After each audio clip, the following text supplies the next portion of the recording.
남을 향한 손가락이라는 제목으로 마태복음 7장 1절에서 5절 말씀 중심으로 여러분과 함께 은혜를 나누겠습니다. 우리가 흔히 많이 쓰는 그러한 우리 신체의 일부가 있어요. 가장 많이 쓰는다고 해도 과언이 아니에요. 뭘까? 입. 예, 입이에요. 입. 입인데 입은 말을 하는 그러한 신체 일부예요. 말은 이렇게 이야기하더라고요. 뭐냐면 마음의 알갱이래요. 말이 뭐라고요? 마음의 알갱이. 그래서 마음의 알갱이들이 우리 입을 통해서 나오는 게 바로 말이에요. 그래서 어떤 마음을 먹냐에 따라서 말의 내용이 결정되는 겁니다. 평상시에 무심코 하는 사람들의 말은 그 사람의 본심이에요. 우리가 주변에 있는 사람들을 대할 때 괴롭다, 힘들다, 죽겠다, 나는 어쩔 수 없는 인간인가 봐, 뭐 이런 말을 많이 하는 사람들이 있잖아요. 근데 말 그대로 그 마음이 죽어가고 있어서 그런 거예요. 말 그대로 마음이 힘들어서 그렇게 표현하는 겁니다. 누구에게나 약점은 있어요. 그런데 여러분 명심하십시오. 약점을 우리가 인정할 수는 있지만 그 약점에 얽매여서는 안 됩니다. 우리가 항상 즐겁다, 자신 있다, 신난다, 그리고 사랑한다, 행복하다, 건강하다, 나는 무슨 일이든지 해낼 수 있다, 힘이 난다, 그리고 믿는다 라는 말을 여러분들이 습관처럼 쓰다 보면 말 그대로 되는 것을 느낄 수 있어요. 한번 따라해 볼까요? 즐겁다, 자신 있다, 신난다, 사랑한다, 행복하다, 나는 건강하다, 힘이 난다. 여러분 벌써 그렇게 말 단어를 몇 번 해보니까 여러분 눈빛이 달라지는 것을 느낄 수 있어요. 한 번씩만 따라 했는데도 그런데 여러분 생활 속에서요 이런 단어들을 많이 사용해 보세요. 그러면 여러분 삶 속에 정말 놀라운 일들이 일어나게 될 줄로 믿습니다. 왜냐하면 말은 마음의 열매이기 때문에 즐겨 사용하는 말대로 여러분 삶이 여러분의 열매로 고스란히 남아있게 되는 거예요. 말은 여러분 마음의 열매이고 말을 통해서 여러분 삶이 결정되는 거예요. 매일 즐겁다고 말하는 사람은 어려운 환경 속에서도 기뻐할 수 있어요. 그런데 날마다 죽겠다는 말을 달고 사는 사람이 있어요. 나 죽겠다, 힘들다, 아 예배 시간 너무 지루하다. 정말 지루해도 예배 시간이 너무 즐거워요, 행복해요 하면 정말 예배 시간이 여러분들에게 즐겁고 행복한 시간이 될 줄로 믿습니다. 그래도 괜찮잖아 예배가. 우리 예배가요 그렇게 지루한 예배는 아니에요. 이렇게 아무리 좋은 환경이라 할지라도 계속 죽겠다고 하는 말, 그런 말을 습관처럼 쓰는 게 있는데요. 이런 습관을 어떤 습관이라고 하냐면 습관적 낭망이라고 합니다.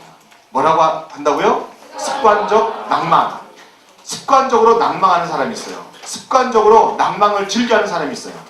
그런 사람들은 아무리 실제적으로 낙심할 일이 일어나지 않아도요 습관적인 낭망 때문에 그 사람의 환경과 그 사람의 일생이 낭망으로 점철되어진다는 거예요. 얼마 전에 전주에 사는 한 미술을 전공한 교수님을 만난 적이 있어요. 여기 인사동에서 전시회를 한다고, 전시회를 여니까 저보고 기도해달라고 해서 기도하러 간 적이 있어요.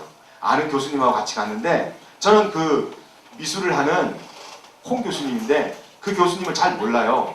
그래서 제가 아는 교수님에게 부탁으로 이제 가게 돼서 기도를 했는데 대화를 하는 내내 한 20분여 대화를 했는데 대화를 하는 내내 힘들다는 거예요.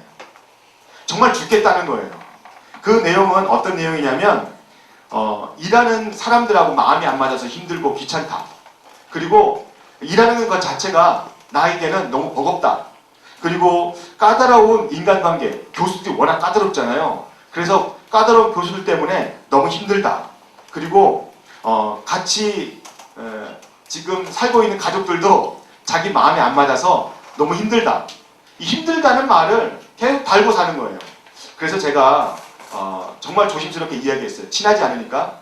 교수님 단어들을 지금 계속 제가 30분 동안 들어봤는데 힘들다는 단어가 너무 많이 교수님 말에서 나오고 있습니다. 그런 모양을 습관적 낭망이라고 하는데 말을 좀 단어를 바꿔보는 게 어떻습니까? 그렇게 충고하고 그리고 기도해 줬어요. 그리고 난 다음에요 이제 정말 내가 마음을 다 담아서 뜨겁게 기도하고 나왔어요. 나왔는데 같이 간 교수님이 저한테 그런 이야기를 하는데 제가 적지 않은 충격을 받았어요. 무슨 얘기를 하냐면 이분이 전주에 살고 있는데 이분 가정을 바라보면서 전주 시민들이 하는 말이 전주에 온 가정마다 수돗물은 말라서 안 나오더라도 저 집에 있는 돈은 마르지 않는다. 그만큼 어마어마한 부자예요. 그냥 부자가 아니라 어마어마한 부자예요. 우리가 생각하는 것 이상의 부자. 얼마만한 부자일까? 1000억대 부자예요. 정말 큰 부자잖아요. 1000억대. 여러분 도대체 얼마를 해야 놀라는 거야? 1000억대면 굉장한 부자잖아요. 여러분 생각해봐요. 매년 억씩 저축을 해서 천년을 모아야 모을 수 있는 돈이 1000억이에요. 1000억.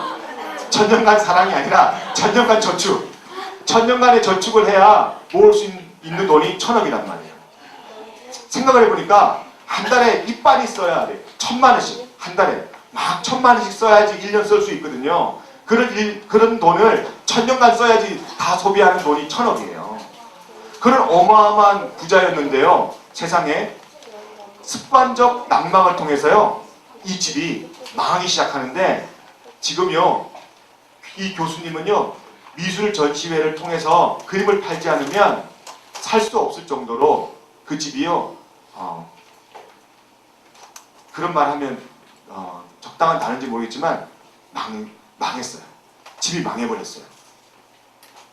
저는 이런 습관적 낭망이 아무리 좋은 환경이다 할지라도 계속 되어진다면 그 좋은 환경, 그 사람에게는요 결코 좋은 환경일 수 없고 망하는 환경이 밖에 되지 않는다는 거예요. 뭐 때문에 그렇습니까? 입에서 나오는 단어 때문에 그렇습니다. 여러분 입에서 나오는 단어들을 잘 사용하셔서 여러분 삶이 가장 귀하고 복되기를 예수님으로 축복합니다. 그래서 우리는 무슨 말을 가장 많이 사용해야 될까요? 따라합시다. 감사하자. 감사하자. 여러분들만 시작. 감사합니다. 시작. 감사의 말을 자주 하기를 예수님의 이름으로 축복합니다. 왜냐하면 항상 감사의 찬송을 드리는 사람에게 무엇이 약속되어 있냐면요. 구원이 약속되어 있다고 했어요. 그래서 구원받은 사람들은요. 감사하게 되는 거예요. 구원받았는지 아니 받았는지 그 사람의 입을 보면 그 사람이 쓰는 단어를 보면 알 수가 있어요. 아무리 자기가 교회 오래 다니고 또 엄마 아빠가 신앙생활 잘해서 어릴 때부터 교회 다녔다 해도요. 감사가 끊어진 사람은요. 구원받지 못한 사람이에요. 정말이에요. 교회 나와서 예배 드려도요. 구원받지 못한 사람이 있는데 그 사람은요. 감사하지 못한 사람이에요. 그런데요. 신기하게도요. 나 구원받았나? 안 받았나? 이렇게 가끔씩 왔다 갔다 할 때 있잖아요. 그런데 입에서요. 하나님 내가 감사합니다. 하나님 나를 구원해 주셔서 감사합니다. 그 얘기를 10번만 해봐요. 구원에 확신이 생기고요. 구원받은 사람 맞아요. 하나님이 구원에 확신을 주지 않으면 하나님이 구원의 선물을 주지 않으면 그 누구도요. 하나님께 감사의 말을 표현할 수 없어요. 감사의 표현은 보류해 둘 것이 아니라 묻어둘 것이 아니라 그때그때 바로바로 표현하는 귀한 단어가 되어야 될 줄로 믿습니다. 따라합시다. 감사는 묻어두는 것이 아니라 바로바로 그때그때 즉시 표현하는 것이다. 여러분들만 시작. 저봐 다 묻어두려고 그래서 안 되잖아요. 그러면 안 되는 거예요. 감사는 묻어두는 거예요. 그때 즉시 바로바로 표현해야 되는 거예요. 표현해야 되는 거예요. 여러분이 받고 난 다음에 목사님께 감사 표현 해야 돼요? 안 해야 돼요? 네, 그걸 안 해도 돼요. 그래요. 여러분들이 마음속에 담아둔 감사 부모님에게 또 여러분 선생님에게 친구들에게 바로바로 그때 감사합니다. 고마워. 정말 감사합니다 라는 말을 여러분들이 묻어주지 말고 그때 즉시 바로바로 표현하시기를 예수님으로 축복합니다. 무엇보다 하나님께 감사한 마음을 그때 즉시 바로바로 표현하시기를 예수님으로 축복합니다. 감사의 고백이 뭐예요? 바로 예배. 예배가 바로 감사로 여러분들이 고백하는 시간이에요. 그렇기 때문에 예배는 여러분들에게 가장 소중한 구원의 확신을 여러분들이 하나님께 드리는 하나님께 확증받는 그런 시간이에요. 하나님은 우리가 무슨 일을 하든지 감사의 고백을 드리기를 원해요. 여러분이 실망했든 여러분이 실망하지 않고 여러분이 기쁜 일이 생기든 여러분 눈에 눈물이 나는 일이 있든 또 여러분들이 마음속에 너무나 주체할 수 없는 즐거움이 생기든 그런 것 상관없이 여러분들 삶 속에 날마다 감사하는 그런 생활이 되기를 예수님으로 축복합니다. 물은 답을 알고 있다 라는 책을 쓴 사람이 있어요. 물은 답을 알고 있다. 이 사람은 누구냐면 바로 에모토 마사루라는 일본의 물을 연구하는 과학자입니다. 그런데 이분은 이 책에서 물은 답을 알고 있다라는 이 책에서 하고 있는 말이 물이요 음악을 들려주든 또 물에게 말을 하여서 물에게 단어를 들려주든 또 물에게 어떤 행동을 보여주든 상관없이 물은요 놀라운 결과를 보여준다는 거예요. 예를 들어서 사랑합니다, 감사합니다 라는 말을 계속해서 들은 물은요 어떤 결정체로 사진을 찍히냐면 바로 아름다운 육각수로 사진을 찍혀요. 그런데요 미워, 악마야, 그리고 짜증나, 저주스러워 그런 말을 들은 물은요 이렇게 흉측하게 보기에 정말 섬뜩할 정도로 물 결정체가 변한다는 거예요. 다른 물을 갖다 놓은 것이 아니라 똑같은 동일한 물로 그렇게 실험을 했는데 그런 결과가 나온다는 거예요. 특히 고맙습니다, 감사합니다 한 물은요 이렇게 이쁜 꽃 모양을 아름다운 꽃 모양을 결정하고 있는 반면 망할 놈이라고 계속 들은 물은요 희한하게 이렇게 보기 흉하게 정말 우리가 보고 싶지 않은 그런 결정체로 변화된다는 거예요. 그래서 이 에모토 마사루는 고성능 전자현미경으로 촬영한 것을 이 책에 담으면서 우리에게 하는 말, 우리 몸은요 70% 이상이 물이에요. 그래서 내가 어떤 말을 하냐에 따라서 내 몸에 있는 물의 결정체들이 바뀐다는 거예요. 감사합니다, 고맙습니다, 사랑합니다, 그리고 잘 될 겁니다 라는 말을 하면요 나도 살고 너도 살아요. 그런데 짜증나, 정말 미치겠어, 화가 나, 나는 왜 이렇게 되는 일이 없어 이렇게 비판하고 비난하는 소리를 하면요 나도 죽고 너도 죽어요. 이 책에서 하는 말이 그렇습니다. 이 책에서 하는 말이 기도를 하게 되면 하나님께 기도하게 되면 우리의 어긋난 우리의 이 흉측한 그러한 결정체들이 기도를 하면서 바뀐다는 거예요. 아름답게, 가장 이쁘게. 여러분 우리가 드리는 가장 아름다운 말은요 기도예요. 그래서 여러분들이 비난하기보다 기도하는 그러한 입술이 되어야 될 줄로 믿습니다.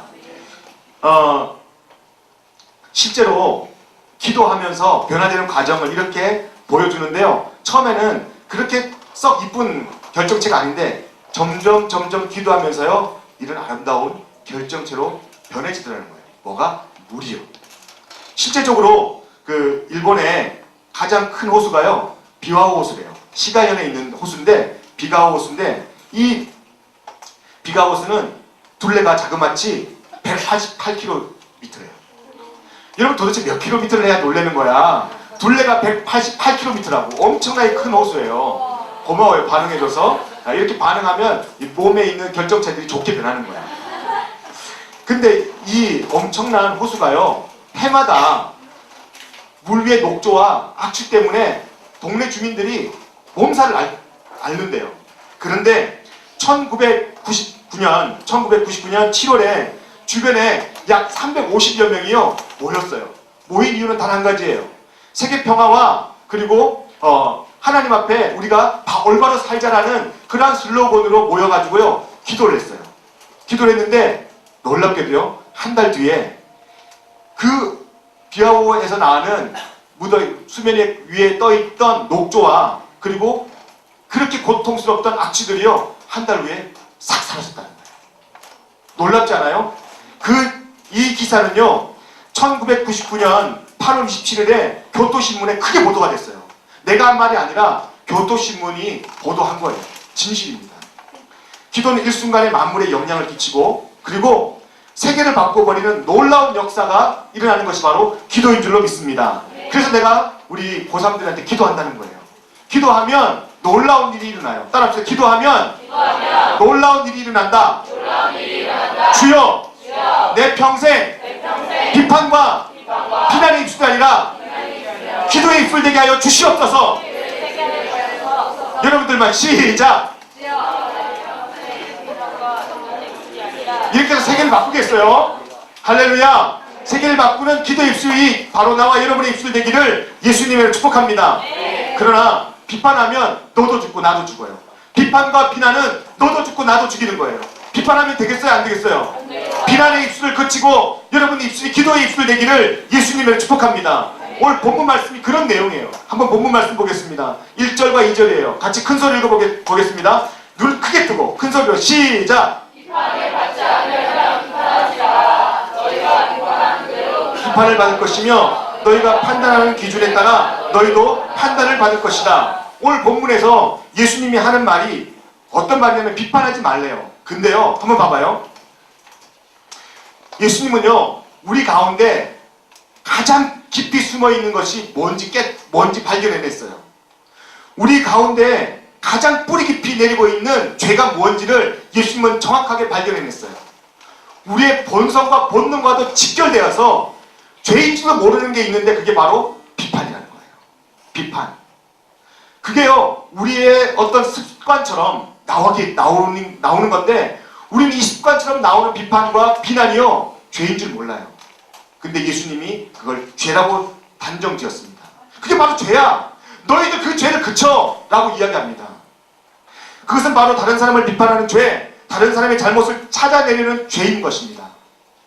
이 죄는 우리의 자존심과 연결되어 있기 때문에요, 우리 자존심이 상할 때, 우리 자존심이 손상당할 때 우리는요, 비판하게 돼 있어요. 그래서 죄라고 생각하지 않아요. 당연히 내가 할 수 있는 일이야. 내가 당연히 내 눈에 보이는 것을 이야기할 수 있는 권리야. 내 책임이야. 라고 이야기하면서요, 자연스럽게 하는 것이 바로 비판이라는 겁니다. 근데 예수님은요, 그걸 정확하게 찝어서 그게 죄야. 그게 바로 죄야. 라고 이야기하고 있는 겁니다.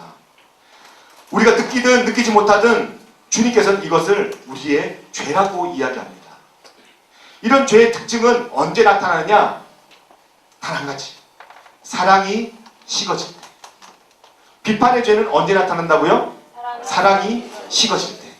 사랑이 식어질 때 이 비판이 우리에게서 머리를 들고 나오는 거예요. 예를 하나 들어볼까요? 어떤 부흥 강사 목사님 이런 얘기를 들더라고요. 자기가 목회를 하면서, 내가 아니라 그 부흥 강사님 목사님의 일화예요. 좀 이제 가을이 되면 청고마비의 계절이라고 막 음식이 많이 들어가잖아요. 이제 가을이니까. 여러분 항상 음식 많이 들어가지. 여러분 항상 많이 먹는데 가을 되면 조금 더 많이 먹잖아, 그죠? 네. 항상 여러분들은 7끼, 8끼 먹지만 가을 되면 10끼씩 먹잖아, 그죠? 그리고 이제 뒤돌았으면 또 배고프잖아. 그게 우리잖아. 근데 이 목사님이 가을이 돼가지고 식욕이 땡기니까 좀 많이 잡섰나 봐요. 그래서 한 달 상간에 이제 배가 좀 이렇게 나왔어요. 배가 나왔는데 성도들이 사랑이 있을 때는 우리 목사님 보기만 해도 은혜스러워. 우리 목사님 보기만 해도 이렇게 사랑이 많으신 것 같아. 저 배 좀 봐. 사랑이 많잖아. 이렇게 얘기를 하더래요. 근데 놀랍게도 사랑이 식으니까 어째 그래요? 목사님은 뭐 맨날 밥만 잡숴? 왜 배만 나온대? 뭐 하는 거요? 왜 목회도 안 하고 밥만 먹어? 막 그러면서 비판하더래요. 또 목사님이 좀 홀쭉해지잖아요. 그 말 듣고 이제 목사님이 다이어트를 했대요. 금식하고 30일 동안 막 금식하면서 목숨을 걸고 기도했대요. 그때 목사님이 홀쭉해졌대요. 홀쭉해져가지고 이제 있으니까 성도들이 사랑이 많을 때는 뭐라는 줄 알아요? 우리 목사님 저렇게 기도를 많이 하시고 목회 전념하시느라고 홀쭉해지셨네. 내가 밥 좀 사드려야 되겠다. 그러더래요. 그런데 성도들이 사랑이 싹 식으니까 뭐라고 하는 줄 알아요? 목사님한테 우리 사례비를 안 드려? 목사님한테 우리가 뭐 성미를 안 드려? 왜 목사님 자꾸만 저렇게 홀쭉해져? 우리 보고 뭐 밥 사라는 거예요, 뭐요? 막 그러면서 비난하더래요. 이렇게도 못하고 저렇게도. 목사님이 붐이 와가지고 하시면서 말씀하시는데 목사는 이렇게 힘들어요 그러더라고요. 근데 제 공감이 돼요. 여러분, 비난은 사랑이 식어질 때, 비판은 사랑이 없어질 때, 그때 하는 거더라고요. 근데 예수님은 그걸 죄라고 이야기하는 겁니다. 우리가 누군가를 비난하는 것은 그가 비난받아 마땅하기 때문에, 마땅한 비난받아 마땅한 사람이기 때문에 비난하는 것이 아니에요. 왜 비난해요? 그의 처신이, 그의 말투가, 그의 행동이 내 감정을 손상시킨 거야. 나하고 안 맞는 거야. 나한테 불편함을 준 거야. 그렇기 때문에 그때부터 사람은 어떤 반응을 하냐면 비판하게 되고 비난하게 되는 거야. 내 감정 때문에, 내 자존심 때문에 비난하게 되고 비판하게 되는 거야. 그래서 죄라는 겁니다. 예수님은 우리에게 도무지 심판하지 말라고 합니다. 심판하지 마라, 비판하지 마라, 비난하지 마라 라고 이야기합니다. 그냥 다른 부연 설명 없이 비판과 비난하지 말라라고 이야기합니다. 옳고 그름에 눈 감고 있으라는 게 아니에요. 또 때로는 어중간하게 중도의 입장을 취해가지고 비난하지 말고 비판하지 말고 중간 입장으로 어중간하게 있어서 너희들이 처세술을 익혀라, 그런 처세에 관련된 말도 아니에요. 무슨 말이냐면 우리에게는요, 비판하고 비난하는 그 정죄해야 할 자격이 없는 사람입니다. 비판하고 비난하는 분은, 우리를 정죄하실 분은 하나님밖에 없는데 하나님도 우리를 비판하거나 비난하거나 정죄하지 않아요. 하나님도 우리를 정죄하지 않는데 왜 우리가 하나님 자리에서 다른 사람을 비판하고 비난하고 정죄합니까? 그것은 굉장히 교만한 짓이에요. 그래서 주님께서는 지금 너희들이 자격이 없는데 자격 없는 네가 왜 비판하고 정죄하느냐 라는 거예요. 그 사람이 지금은 그렇게 처신했지만, 그렇게 행동하지만 하나님의 눈은요, 그 사람의 지금의 모습을 보는 게 아니에요. 그 사람의 그런 못난 지금 현재의 모습을 보는 게 아니에요. 하나님의 시선은 여러분들의 미래에 향하고 있어요. 미래에도 그렇게 부족한 사람처럼, 그렇게 형편없는 사람처럼 살 것이 아니기 때문에 지금 그 사람의 모습을 보고 비판하는 것은 미래 하나님이 그 사람을 향하여서 하실 놀라운 일들을 다 싸잡아서 비판하기 때문에 하나님 자리에서 교만한 일을 행하고 있는 겁니다. 하나님은 오늘 여러분들을 향하여서 굉장한 큰 기대와 계획과 소망을 가지고 있는 줄로 믿습니다. 아멘 하셔야 될걸요. 여러분을 향한 하나님의 놀라운 기대와 계획과 소망이 여러분 속에 있는 줄로 믿습니다. 비판하는 것은 그 하나님 놀라운 기대와 계획까지도 다 비난하는 것이기 때문에 비판하지 말라는 거예요. 여러분, 우리의 마음엔요, 천사와 악마가 날마다 투쟁하고 시간마다 싸우는 그런 투기장이 바로 우리 마음이에요. 우리 마음. 근데 때로는 우리가 약하거든요. 사람이 악한 게 아니라 약하다고 내가 수련회 때 말했어요. 악한 게 아니에요. 약한 거예요. 약하기 때문에 우리 악마에게 질 수 있어요. 근데 항상 지는 게 아니에요. 우리에게는 기도의 힘이 있습니다. 그리고 사람들의 사랑이 있습니다. 그 사랑과 관심과 기도를 받고 자라나는 사람들은요, 분명히 변하게 돼 있어요. 믿습니까? 사람은 반드시 변하게 돼 있어요. 그렇기 때문에 우리는 어떤 사람의 개별적인 행동과 또 몇 가지 그 사람이 관련된 일들을 가지고 평가해서는 안 된다는 거예요. 그를 보고 나쁜 사람이라고 혹은 비겁한 사람이라고 무능력한 자라고 이야기해서는 안 된다는 거예요. 하나님도 그렇게 말씀하지 않기 때문입니다. 그렇게 규정하는 것은 굉장히 위험하고요, 교만한 행동이기 때문에 오늘 우리에게서 하나님 우리에게 말씀하시기를 비판하지 마라 라고 이야기하는 겁니다. 다시 말하지만 우리에게는요, 비판할 자격이 없습니다. 비판할 자격이 없어요. 조금 이야기의 각도를 돌려볼까요? 사람이 자기가 선한 사람인 것을 증명할 때 두 가지 방법이 있어요.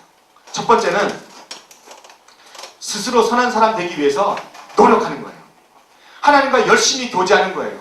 말씀 보는 거예요. 예배 자리에 나오는 거예요. 그리고 선한 일을 하는 거예요. 그렇게 해서 자기가 스스로 선한 사람이 되기 위해서 증명해내는 거예요. 근데 또 한 가지 방법이 뭔지 아십니까? 또 한 가지 방법은 다른 사람이 나보다 더 나쁘고 더 무능력하다는 것을 우리가 이야기하는 거예요. 저 사람은 나보다 더 무능력해. 저 사람은 나보다 덜 똑똑해. 저 사람은 나보다 더 나쁜 사람이야. 그래서 그 사람이 나쁘게 됨으로 말미암아 내가 좀 더 선해 보이기 위해서, 좀 더 나아지는 결과가 있기 때문에 다른 사람을 비판하는 거예요. 여러분, 이것은 정말 비효과적입니다. 그리고 이것은 정말 졸렬한 방법이에요. 너무너무 비겁한 방법이에요. 사람들은 근데 이 비겁하고 졸렬한 방법을 선택합니다. 누군가를 비판하는데 재빠른 사람을 신뢰하기란 매우 어렵습니다. 하나님도 그런 사람을 신뢰하지 않아요. 자기가 실력이 있다는 것을 자기 스스로 열심히 노력해서 자기가 열심히 하늘 앞에 성실하게 살아서 자기의 실력을 사람들에게 인정받는 것은 참 좋은 겁니다. 그런데 내가 예전에는 이렇게 안 했어. 내가 예전에는 저 사람이 있을 때는 저렇게 안 했어. 라고 이야기하는 건요, 정말 비겁한 행동이고요. 하나님이 가장 우리에게 경계하라는 그런 내용이에요. 남을 비판함으로써 자신의 선함을 증명하는, 그걸 입증하는 사람은 스스로 자기의 무덤을 파는 사람입니다. 그러면 예수님은 모든 비판, 또 모든 판단을 금지하라고 하는 건가요? 아니라는 거예요. 모든 판단을 금지하고 모든 비판을 하지 말라는 게 아니라, 비판과 판단은 무엇을 전제로 해야 되냐면요, 사랑을 전제로 해야 되고요. 모든 비판과 모든 판단은 그 사람을 존경하고 그 사람을 높이려는 그런 마음에서 해야 된다는 거예요. 비판의 전제는 뭐라고요? 사랑이에요. 비판의 전제는 뭐라고? 사랑. 그리고 존경. 그리고 그 사람을 높이려는 마음. 세 가지. 비판의 전제는 뭐라고요? 첫 번째, 사랑. 두 번째, 존경. 세 번째, 그 사람을 높이려는 마음. 이런 마음이 전제가 될 때 그 사람을 향해서요, 우리가 비판할 수 있어요. 근데 그 비판은요, 그 사람을 옳은 길로 가게 하고요, 그 사람을 위해서요, 정말 눈물로 기도하게 하는 거예요. 눈물로 기도하지 않고 하는 비판은 사랑을 전제로 하는 비판일 수 없어요. 눈물로 기도하지 않은 비판은 우리가 항상 우리 마음속에요, 하나님이 하지 말라는 그런 비판을 하고 있는 것이나 마찬가지입니다. 여러분에게 도전합니다. 혹시 여러분들이 정말 그 사람을 향하여서 충고하고 싶은 마음이 있으면요, 최소한 3일 이상 금식하세요. 뭐라고요? 3일 이상 금식하라. 아, 목사님 3일요? 이틀 하면 안 될까요? 안 돼. 3일. 3일 이상 금식하고, 금식을 통해서 사랑이 전제되고 또 그 사람을 존경하고 또 그 사람을 높이는 마음이 생길 때, 그런 높이는 마음이 여러분 마음에 있는 것이 확인되어질 때, 그때 그 사람을 향해서 정말 진심 어린 충고를 하세요. 그러면 그 사람에게도 도움이 되고 여러분에게도 큰 유익이 될 거예요. 존경과 애정이 없는 비판이라 해도 들을 수 있는 사람은 또 듣습니다. 하지만 대부분의 사람들은 매정한 비판, 또 애정이 담겨있지 않는, 사랑이 담겨있지 않는 비판 앞에서 어떤 반응을 하는지 아십니까? 자기 방어를 하는 거예요. 자기 방어. 그래서 전쟁이 되는 것이고 싸움이 되는 것이에요. 잊지 마세요, 여러분. 생명이 자라기 위해서는 적당한 온도가 필요하듯이 존재의 변화는 사랑이라는 그러한 품에서만 생명이 자라나는 거예요. 따라합시다. 생명이 자라기 위해서는 적당한 온도가 필요하듯이 존재의 변화는 사랑의 품에서만 일어난다. 여러분들만 시작! 생명이요, 사망이요. 적당한 온도가 필요하듯이 존재의 변화는 사랑이라는 품 안에서만 가능할 줄로 믿습니다. 그래서 시인 김지아는 이렇게 이야기해요. 뭐라고 이야기하냐면, 다음 넘겨줄까요? 이게 안 먹는데. 같이 한번 읽어볼게요. 시작! 누굴 보듬어 안을 만큼 팔이 길었으면 좋겠는데 팔이 몸통 속에 숨어서 나오기를 꺼리니. 이게 웬일이야. 막 안아주고 싶어. 막 보듬어주고 싶어. 위로해주고 싶어. 격려해주고 싶어. 근데요, 나처럼 팔이 짧아. 팔이 짧아서 안 나와, 팔이. 아, 저 사람 안아주고 싶은데, 저 사람 보듬어주고 싶은데, 저 사람 위로해주고 싶은데, 격려해주고 싶은데 팔이 짧아서 그 사람을 안아줄 수 없대요. 여러분, 그때 이 김지아 시인이 뭐라는 줄 아십니까?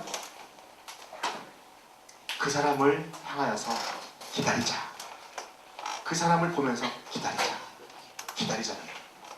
기다릴 때 김지아 시인이 이야기하길요, 팔이 차요. 그 기다림은 사랑이라는 거예요. 사랑. 따라합시다. 사랑은 다른 사람을 보듬어 줄 수 있는 팔이 자라게 하는 것이다. 그래요. 멋지지 않아요? 저는 이 김지아 시인이 참, 이 표현이 참 좋습니다. 기다림.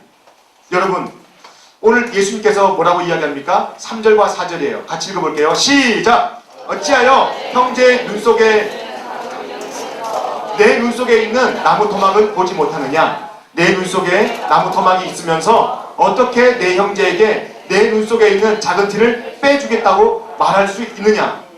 여러분, 지금 이 말이 실감이 잘 안 나죠? 한번 볼까요?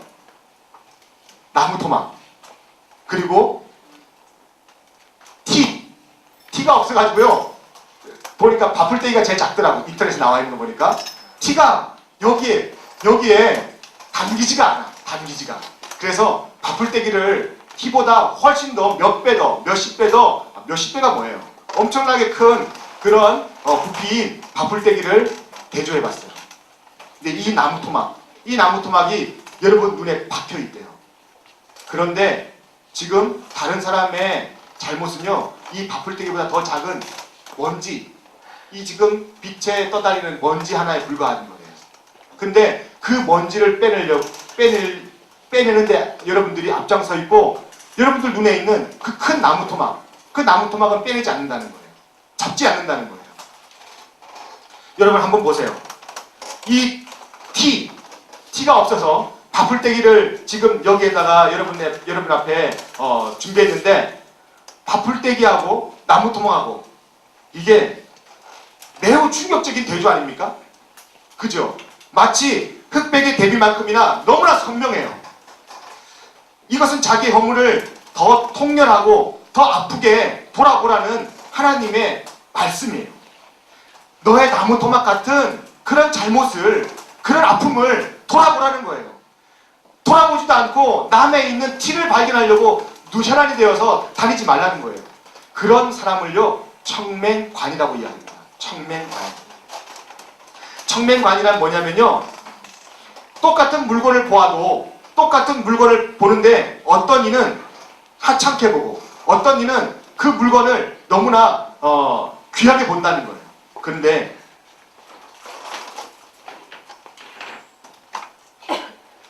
눈을 갖고 있으면서도 보지 못하는 사람, 눈은 멀쩡한데 정말 보아야 할 것을 못 보는 사람, 그런 사람을 청맹관이라고 이야기해요. 청맹관. 이게 우리들의 모습 아닙니까? 청맹관이. 정말 보아야 할 것, 하나님이 바라보는 그 시선, 하나님이 머물러 있는 그 시선을 우리가 놓친다면 우리는요, 여전히 나무 토막을 우리 눈에 끼고 다니는, 그러면서 티를 발견하기 위해서 이리저리 분주하게 다니는 그런 사람임에 틀림이 없습니다. 며칠 전에 그 신문에서 가심란에 재미있는 기사가 나와서 제가 여러분과 함께 나누고 싶습니다. 도둑들이 집안을 다 털었어요. 금, 은, 보석. 잘 사는 집이겠죠. 틀어가지고 이제 나오는데 이 별장에 있는 그 한 구석에 있는 이 골프채를 본 거예요. 그래서 허술해가지고 아유, 이 골프채 뭐 돈이나 되겠나 하는데 옆에 있는 그 도둑이 그래도 가져가서 팔아보자, 뭐 돈 되겠지 하고 들고 가버렸어요. 가서 이제 골프채를 이 세트를 팔았는데 125만 원에 팔았어요. 얼마에 팔았다고요? 125만 원. 근데 놀랍게도요, 그 골프채가 무슨 골프채였냐면 타이거 우즈가 기념으로 한정적으로 판매한 골프채였어요. 세트로. 근데 그게요, 수억 원에 호가한대요. 수억 원에 호가하는 골프채를 단돈 125만 원에 팔았는데, 그 기사의 제목이 뭔지 알아요? 기사의 제목이 안목 없는 도둑. 안목 없는 도둑. 청맹관이에요. 청맹관. 정말 귀한 걸 못 본 거예요. 이 골프채가 얼마나 하려고 비판만 하고 비난만 했지, 그 골포체의 진가를 발견하지 못한 거예요. 안목 없는 도둑. 똑같은 물건을 보아도 어떤 이는요 하찮고 비난의 어조로 물건을 바라보는 사람이 있는가 하면, 또 평가하는 사람이 있는가 하면 그 물건의 진가, 귀한 것을 보고요 그 물건의 귀한 것을 드러내고 그 물건의 귀한 것을 귀하게 평가하는 사람이 있다는 겁니다. 여러분, 겉으로는 멀쩡해 보이지만 실제로는 앞을 보지 못하는 청맹관이가 되지 않기를 예수님의 이름으로 축복합니다. 말씀의 결론을 냈습니다. 저는 존경하는 인물 가운데 한 명이 인도의 비노바 바베라는 사람이에요. 이 비노바 바베라는 사람은 사랑의 힘이 세상을 지배할 것이라는 책을 쓴 사람이고요. 그리고 부단 운동의 선구자예요. 부단 운동은 뭐냐면요, 그 당시에 이제 땅 많은 지주들이 있었는데 이 지주들은 땅이 많으니까 대대로 부자예요. 대대로. 근데 가난한 사람들은 대대로 가난해요. 땅이 없으니까. 그래서 항상 노예로 사는 거예요. 노예로. 그래서 이 사람이요 부단 운동이라는 것을 펼쳐가지고요 이렇게 이야기하는 거예요. 봐봐요. 당신 자식이 몇 명입니까? 아, 난 자손이 5명입니다. 그러면 자손을 6명이라고 생각하십시오. 6명. 그리고 5명에게 6분의 1을 나눴으니까 5명에게 그대로 땅을 주십시오.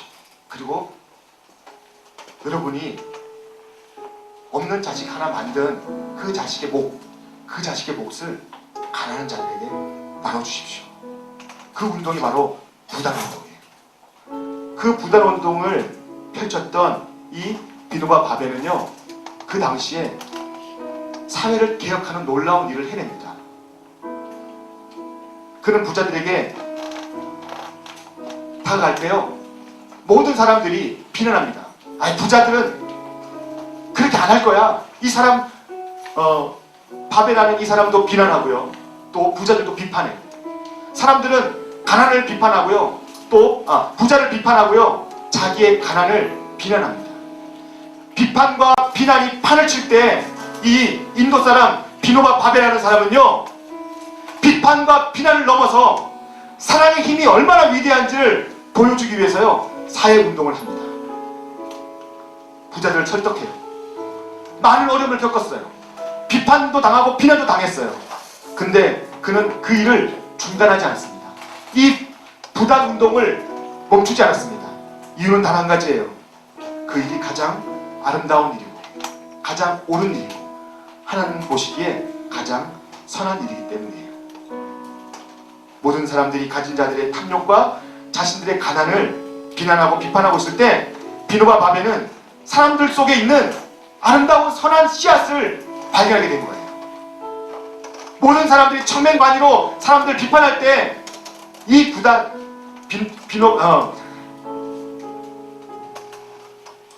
비노바 바베라는 사람은요 사람들 마음속에 있는 사랑의 씨앗을 끄집어낸 거예요. 그리고요 이렇게 이야기합니다. 참 위대한 말을 남겨요. 글씨가 작아서 잘 안 보이죠? 내가 읽어드릴게요. 내가 지주를 만날 때도 마찬가지입니다. 그에게는 많은 잘못과 단점이 있고 그의 이기심은 높은 담벼락처럼 완강합니다. 하지만 그에게도 작은 문이 있습니다. 그의 마음에 선량함이 남아있는 것입니다. 문을 찾을 의지만 있다면 당신은 당신 자신의 이기심을 극복하고 그의 삶 안으로 들어갈 수 있습니다. 그의 결점에 대해서 비난이나 비판이나 걱정하지 말고 문을 찾으십시오. 나는 모든 자본가와 지주에게서 그 작은 문을 찾고 있습니다. 그 문을 찾지 못한다면 그것은 내 잘못입니다. 다시 말해 나는 그의 단점들을 내 머리로 들이받는 잘못을 저지르고 있는 것입니다. 다른 사람을 비판하고 비난하는 데 앞선다면 그 사람을 내 머리로 들이받는 거예요. 그러나 그 사람 속에 있는 하나님이 주신 귀한 작은 씨앗을 발견하는 눈이 열릴 때 우리 인생은 정말 귀하고 복된 인생이 된다는 것입니다. 어떤 사람을 대할 때 우리 마치 담벼락같이 답답할 때 있지 않습니까? 어떤 사람을 우리가 대화할 때 정말 암담할 때 있지 않습니까? 전 그런 경험이 있어요. 암담해요. 정말 꽉 막힌 것 같아요. 어디로 어떻게 풀어가야 될지 막막할 때가 많습니다. 하지만 우리에게는 하나님이 주신 작은 문이 있어요. 비판하고 비난하고 정죄하느라 그 문을 찾지 못한다면 그것은 나와 여러분의 잘못이에요. 예수님은 그 작은 문을 발견하는 명수였어요. 그 작은 문을 발견하는 그런 위대한 발견가였어요. 생명의 실상을 보는 눈이 열리면 우리는 무정하고 냉정한 사람들의 마음속에 숨겨져 있는 그 사랑의 위대한 가능성을 발견하게 되는 거예요. 보게 되는 거예요. 예수님은 세리와 죄인의 마음속 깊은 곳에서도 하나님의 나라의 가능성을 보았습니다. 그 가능성을 일상의 삶 속으로 이끌어내버렸어요. 그리고 그것을 예수님은 사랑의 보듬이라고 이야기합니다. 서로 사랑이라고 이야기합니다. 그것을 일컬어서 우리에게 행하라고 이야기합니다. 너희들도 이렇게 행하여라. 비판하지 말고 비난하지 말고 서로의 마음속 깊은 곳에 있는 사랑의 작은 문, 가능성의 작은 문, 선한 작은 문들을 발견해내는 그러한 발명가가 되어라 라고 이야기하는 것입니다. 꼭 기억하십시오. 편견, 선입견, 두려움, 그리고 미움의 통나무를, 그런 나무 토막들을 떼어내버리고 그런 것들 제거하지 않으면 우리는 결코 사람 속에 있는 가능성을, 작은 문을 발견하지 못하는 거예요. 우리의 눈매가 비판하는 것이 아니라 우리의 눈매가 이러한 주님의 눈매를 담기를 예수님의 이름으로 축복합니다. 나와 여러분의 눈매가 예수님의 눈매가 되기를 예수님의 이름으로 축복합니다. 다른 사람을 향하여 정죄하는 손이 아니라 주님의 눈, 주님의 눈매, 그 눈매가 되기를 예수님의 이름으로 축복합니다. 우리 함께 찬양하며 결단합니다. 주님, 주의 보좌로 나갈 때 우리가 어떻게 나가야 되겠습니까? 남을 비판하며, 남을 정죄하며, 남을 비난하며 나가야 되겠습니까? 아닙니다. 우리는 그런 자격이 없습니다. 주님, 우리가 주님 앞에 나아갈 때 자격 없지만 우리는 그럴 만한 그런 존재가 아니지만 십자가의 사랑에 힘입어 이제 우리 속에 있는 작은 가능성을 발견하는 주님의 눈매를 가지고 나가기 원합니다. 주님의 눈매가 우리 속에 있기를 원합니다. 그런 마음으로 찬양하기 원합니다. 주의 보좌로 나아갈 때